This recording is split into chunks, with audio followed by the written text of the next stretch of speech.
The enemy was cowardly. They used their own guerrilla tactics against us. They would put curtains over the windows, and they would hide from us and keep the sunlight out. So when we entered the houses, it was completely blacked out and dark. And they'd be hiding in the corner with a PKM belt-fed gun, just pointed right at the door. And that's usually when people would get killed and hurt. So we learned quick that all of our conventional tactics didn't really work. You know, we could throw frags in the windows. We threw frags through the doorways. We called in tanks. We'd fire Mark 19 fully automatic grenade launchers at them. We'd run D9 bulldozers right over the house at one point and just crush everybody inside. I joined in January 2002. That's when my active service started. I joined because I wanted to do something greater than myself. 9/11 had obviously already happened 4 months prior, and I was in college at the time, and I wasn't doing too well academically. And I was a 21-year-old, pretty angry at the way things were going with the country and what had happened. And I always wanted to be a Marine grunt. Anyway, I'd read books growing up on World War II and Vietnam service, and was just enamored with the stories of battles from Way City, Vietnam, Battle of the Bulge, the Pacific Island campaign that the Marines took part in. And that's something that I wanted to continue the tradition of. And so that's why I joined. I joined because I wanted to shoot a belt-fed machine gun and in the company of other great men. And did you do your basic at Parris Island? I did. Tell me about that. Boy, we started in January of '02. It was cold there on the East Coast. Had 3 drill instructors that we met first day, and they were heavy on us. Gosh, we had probably 80 in our barracks. We were up at 3:30 a.m. every morning for reveille. Somebody, drill instructor came in with a baseball bat or a cane, and he was rattling it in a metal trash can to get us up. And we started the day heavy with physical activity, exertion, drilling, digging our heels into a concrete deck, and learning anything and everything about how to be a recruit in the Marines. And then did you have specific training for Iraq, such as urban combat situations? Maybe not at that school, but at some point before you deployed? We did. We got, the School of Infantry was pretty basic in terms of learning weapon systems and learning your MOS, and getting time for me was on the M240 Machine Gun and the Mark 19 Machine Gun and the 50 cal Machine Gun. But eventually, when I got to my unit in August of '02, was when we started to do more urban training, like mount training, and eventually some SASO training out in California just before our much later deployment. When did you deploy to Iraq? We deployed shortly after that. In March of '03 was when we left. We took some transportation up to Little Creek, Virginia, which is where the USS Carter Hall was awaiting. And we loaded up on that boat, and along with the USS Nashville and the USS Iwo Jima, we parted out of there at some point, I want to say early March, when the war kicked off. What were your duties in Mosul? We pulled security at the airfield there. We did a few patrols out on the city. We pulled some security on the rooftops. And that was about the extent of it. It was rather, it was definitely not combat. There was maybe one small skirmish that one of our snipers had gotten into, but it was not significant in our eyes, at least. Although we were a presence there, generally. So when you came home before the second deployment, what were you focusing on in training? Oh, when we came home, let's see, we arrived back at Camp Lejeune in October of '03, and we started immediately building up to our second deployment. I mean, we hit the ground running when we got back after our 10-day block leave, and we did all kinds of stuff. We did some sea service training, such as a SOCX and an ARGX is what we call them, where we would take the boats, the ships that we were deployed on. We would go out and we would get on the Amtraks and we would float into the beaches and land and do some land training. We went to the ranges a lot and shot the M240s and the 50s and the Mark 19s, and of course went to the rifle range with all the other Marines in our platoons and companies, and spent plenty of time there. Starting in 2004 in the spring was when we started doing what General Mattis and his colleagues would later call SASO training, and that was it was definitely some urban training, house clearing, some limited close quarters combat training within enclosed structures, and what they called winning hearts and minds of the locals in Iraq. And so it was a hybrid. It was a combination of both of those things. It was coming downhill, and it was coming fast. I mean, our first deployment was not significant in our eyes. I mean, to be quite honest, we got back from that deployment and everybody looked at each other and said, gosh, we're the bad news bears, no matter, if we did have a solid presence there. But we felt the heat of combat coming fast in OIF too. And it was building up. When did you head back to Iraq? We headed back in June of '04 after our 10-day leave, and we jumped on a commercial plane and flew over. Well, we got there in June. We spent a lot of the summer of '04 patrolling around Haditha Dam and doing patrols in the desert around little towns like Hit and Rawa and Habaniya, and it was extremely hot, and we didn't encounter any enemy. We didn't have any resistance other than some IEDs, and so I remember my vehicle was hit with an IED as I was in the gun turret one day in the lead vehicle in the convoy, and it shook me up. It really rang my bell. Although none of us were hurt, we just felt the fog of war immediately right there, and thought, well, this is real. Something's coming, because everybody's talking. Lieutenant Malcolm, Lieutenant Barnes, they were rolling down some talk that the heat was coming in a nearby city somewhere. And we knew quite well that it was going to be Fallujah, as we were close to that, where we were stationed at Al-Assad. Well, first of all, tell me about the bombardment before you guys went flying in there, the shock and awe aspect of kicking off the battle.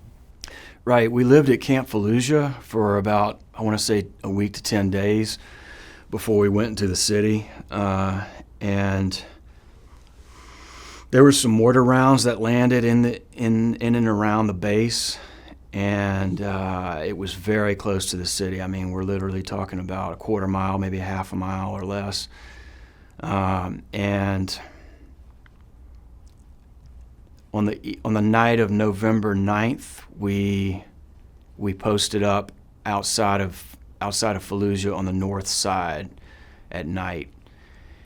And our entire battalion was told that we were going to be going right through the center of the city, north to south, and on foot, mech'd up with support from tanks and artillery in the rear and air assets and everything else that accompanies Marines on foot.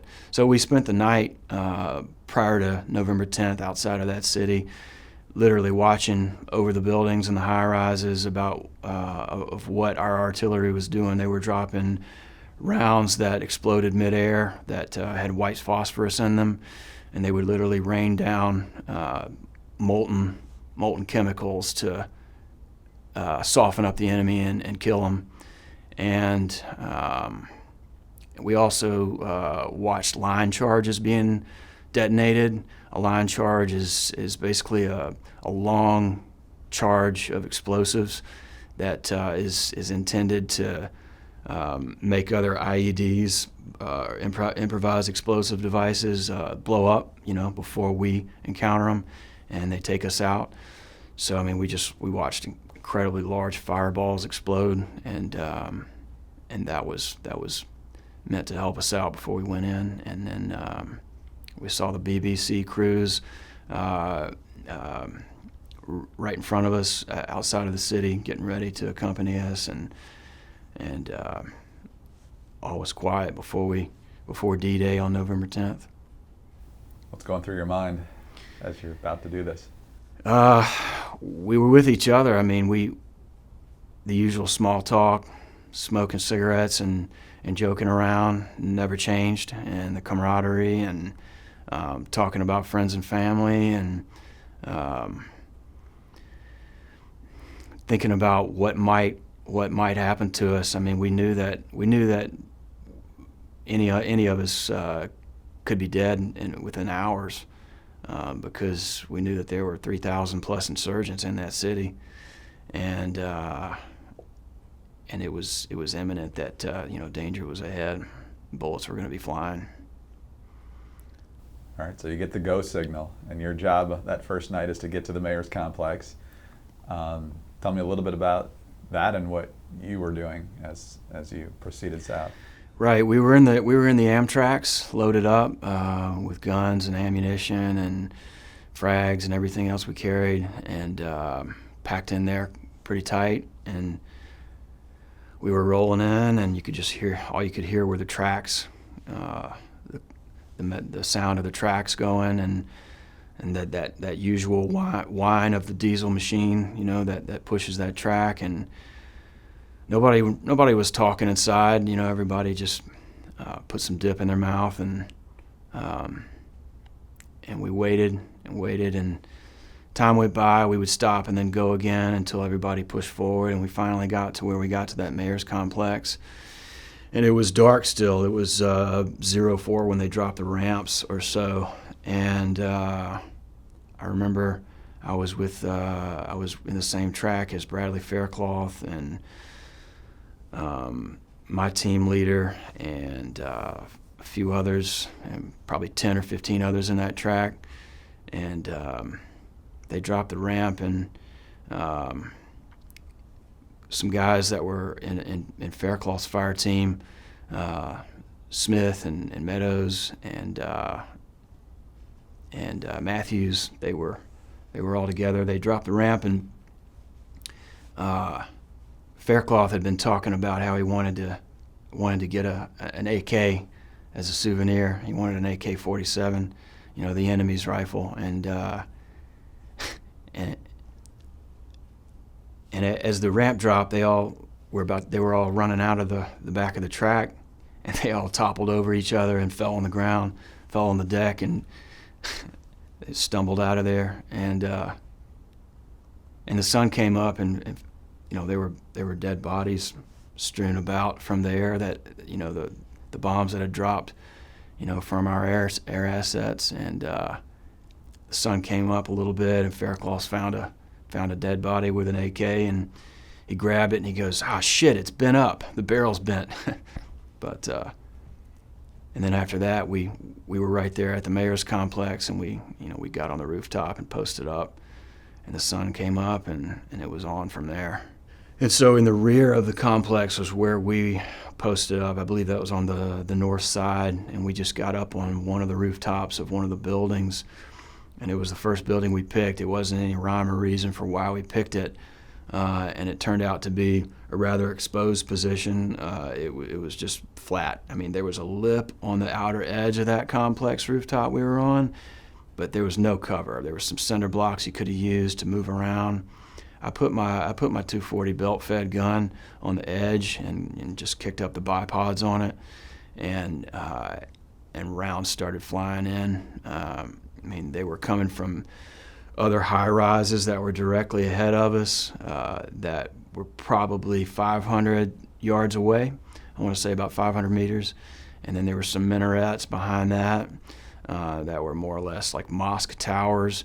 There were some snipers in there, and there were bullets that were being. I mean, we could hear snaps and crackles and pops like just whizzing right past our heads. And there was some rebar. Like the whole city was just rubbled, especially where we are, from bombs that were being dropped from us. And there was rebar sticking out of the roof. I remember, maybe it went up about 10 or 15, 20 feet high, and it was just bare. And I remember bullets pinging off of it, like just bullets whizzing and pinging off of it. And it sounded like a bell, and that happened throughout the day on November 10th, on that D-Day. And I had myself and my team leader Healy with me, and I would send bursts of fire, support by fire over across into a high rise, into windows where we saw muzzle flashes coming out of, and the enemy was hiding mainly. They were taking cover and concealment and shooting at us, and I remember mortars falling and exploding all around the mayor's complex roof we were on. About mid-morning, I remember 2nd Platoon Alpha Company positioned themselves on a rooftop just forward of our position. So they were on a rooftop in the mayor's complex also, but they were closer to the enemy. And they were taking fire, and they were firing AT-4 rocket launchers into windows because they were closer, and they were hitting the enemy and blowing and making explosions and killing them. And so I would provide support by fire over their heads, and they were pretty frightened about that.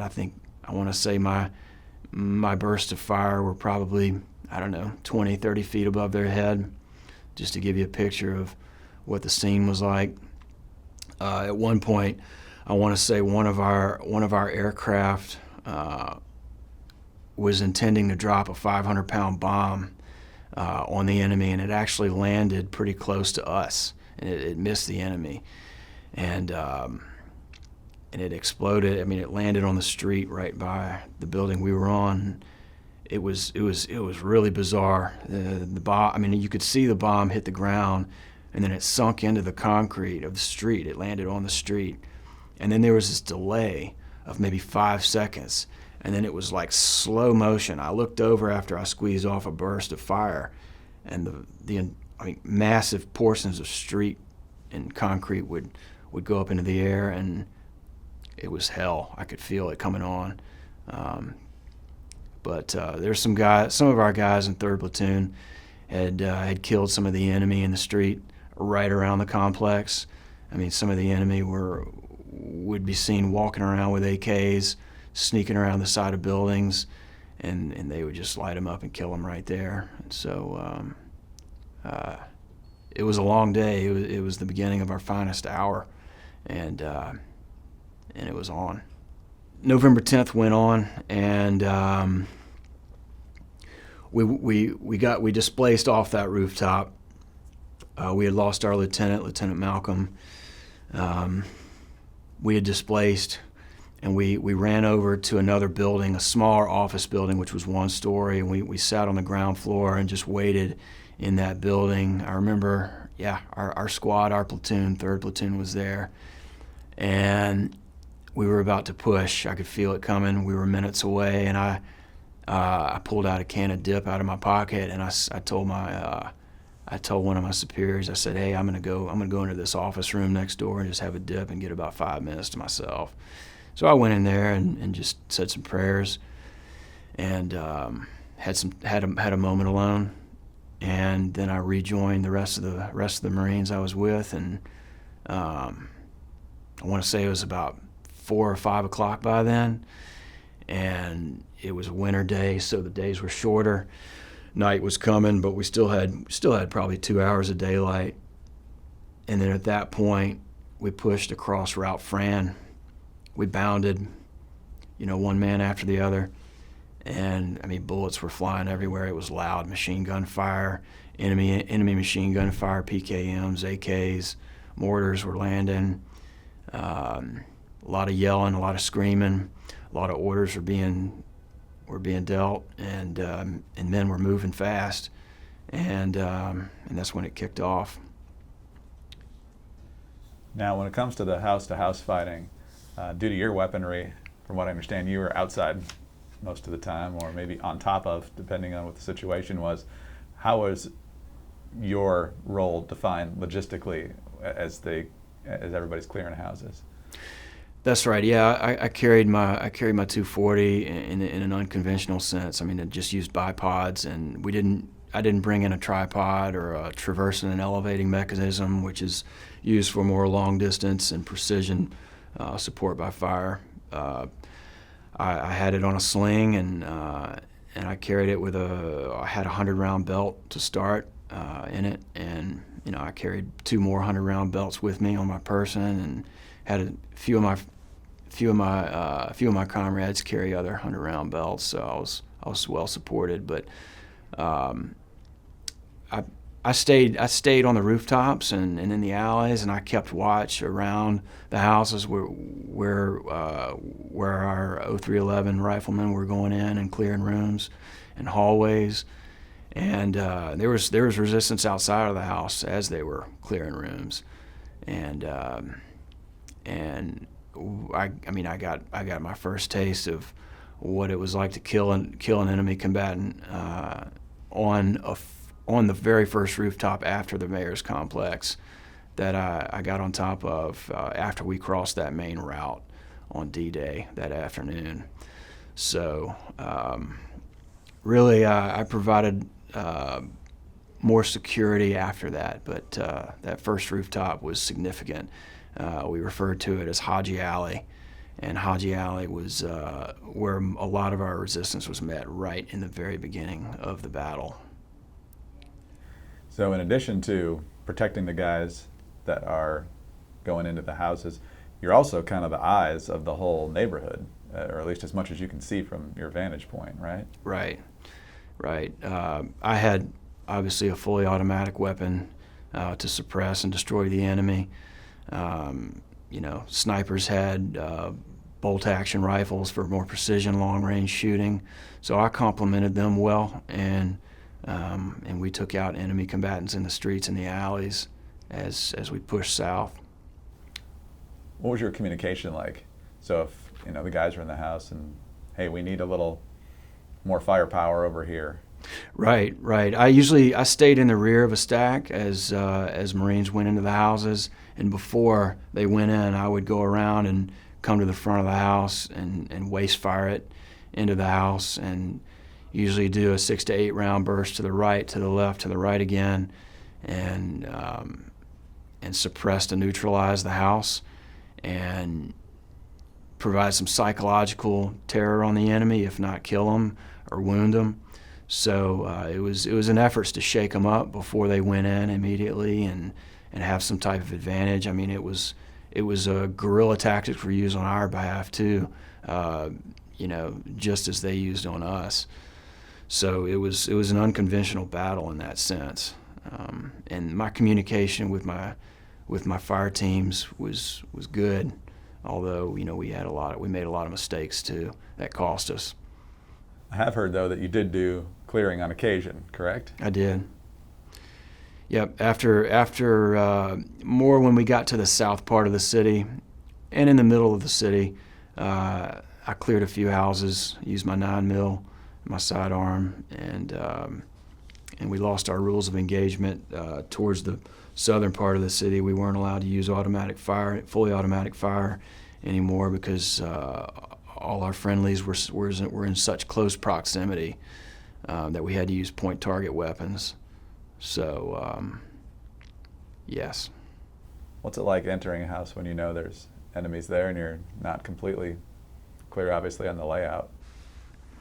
Well, the enemy was cowardly. They used their own guerrilla tactics against us. They would board up. They would put curtains over the windows, and and they would hide from us and keep the sunlight out. So when we entered the houses, it was completely blacked out and dark. And they'd be hiding in the corner with a PKM belt-fed gun, just pointed right at the door. And that's usually when people would get killed and hurt. So we learned quick that all of our conventional tactics didn't really work. We could throw frags in the windows. We threw frags through the doorways, down chimneys. We called in tanks. We sent some tank rounds in that would basically just obliterate the house and cause a shock to all the bodies inside. We'd fire Mark 19 fully automatic grenade launchers at them, at the houses through the windows. And we'd run D9 bulldozers right over the house at one point and just crush everybody inside. I mean, at one point we were yelling at them from outside of the house, and they would respond, Allah Akbar, and we knew they were inside.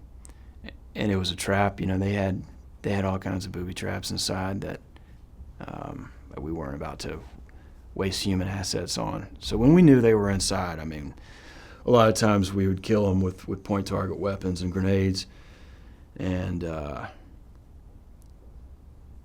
other times we would just send a tank round in or a javelin missile. Let's talk a little bit about the Alamo and what happened on the roof that day as the enemy was firing in the RPG. Where were you positioned, and how close were you to the impact point? I was on the roof with everybody else. I mean, it may have been probably about 30 or 40 feet by the same, 30 or 40 feet in area, surface area. So it gives you an idea of our platoon. We had about 15, 20, 25 Marines on that rooftop that day. And I remember certain times where I was on the outskirts of that rooftop, propped up on a wall, firing bursts of fire into the city, and where I thought they were coming from. And I mean, they were snipers everywhere. They were hidden. And I remember seeing bullets spinning on the deck of that roof, enemy bullets that had landed, and they were just spinning out of control, like right in front of your face. I remember the same bits of concrete hitting my face as I did in Haji Alley. And I remember seeing our artillery rounds in the distance on the street and on the ground land and not explode, and just bizarre things like that. I remember at one point talking to Lieutenant Barnes, and he had his RTO Duran with him, and I was right in front of him in the middle of the rooftop. And I remember picking up an enemy bullet, and showing it to him. I said, "That's a Dragunov round, sir." And then right after that, I believe is when that RPG came in and wounded 3 of ours, Fox Martinez and Leo. I remember going down to, I grabbed Ergo, and he and I went down to the balcony below. So that was the second roof we were on, second story. And then we went down to a balcony below that. And there was the same, wall, maybe 2 or 3 feet high, and Ergo got down into the Indian-style position, and he had a 203 grenade launcher on his M16, and he was lobbing rounds into the nearby area a couple hundred meters away, and I was spotting for him. And I was standing up in a doorway, and I remember hearing a loud snap pop, and I looked right next to me, and there was a round that impacted right next to my groin on the door frame that I was standing in, and I immediately hit the deck, and it was pretty frightening. And then we returned fire right after that. Yeah, the Alamo was pretty significant for us. You mentioned Bradley Faircloth a couple of times now, with Faircloth being lost around Thanksgiving of 2004. What happened that day, and where were you in proximity to that happening? Yeah, Faircloth was fearless. He really was. I mean, there's always 1, 2, 3 Marines, around in each platoon that want the enemy dead a little bit more than everybody. Everybody was hungry to kill the enemy. We were all starving for it, but Faircloth displayed that. Nobody was going to get ahead of him in a stack to clear a room. Nobody was going to be able to kill an enemy before he did. He would literally push you out of the way. He would tackle you to get you out of the way so he could get up there. I mean, there were so many skirmishes between Haji Alley and the Alamo and South Queens that I can recount, fighting with Faircloth, fighting the enemy alongside Faircloth, and him displaying his courage. But I was right there with him, with his fire team, when the day he was killed. We were clearing houses. I want to say it was towards the end of the city, between the Alamo and South Queens, and I was outside of the house pulling security, looking down the alleys and streets, making sure nobody crossed over or exposed themselves. And we had more 0311 riflemen up on rooftops nearby, also doing overwatch from elevated positions. And they entered the house, and I mean, immediately he was the front man in the stack, and he kicked down a door, and immediately all I heard was brrr, brrr, a long burst of enemy machine gun fire, and that's when I knew something bad was going on, and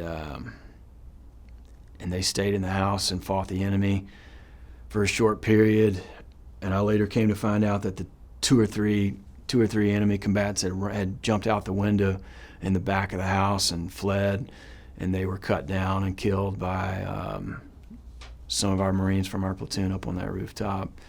And then Doc Aponte and Meadows and Matthews and Smith, they drug Faircloth out of that house, one arm at a time.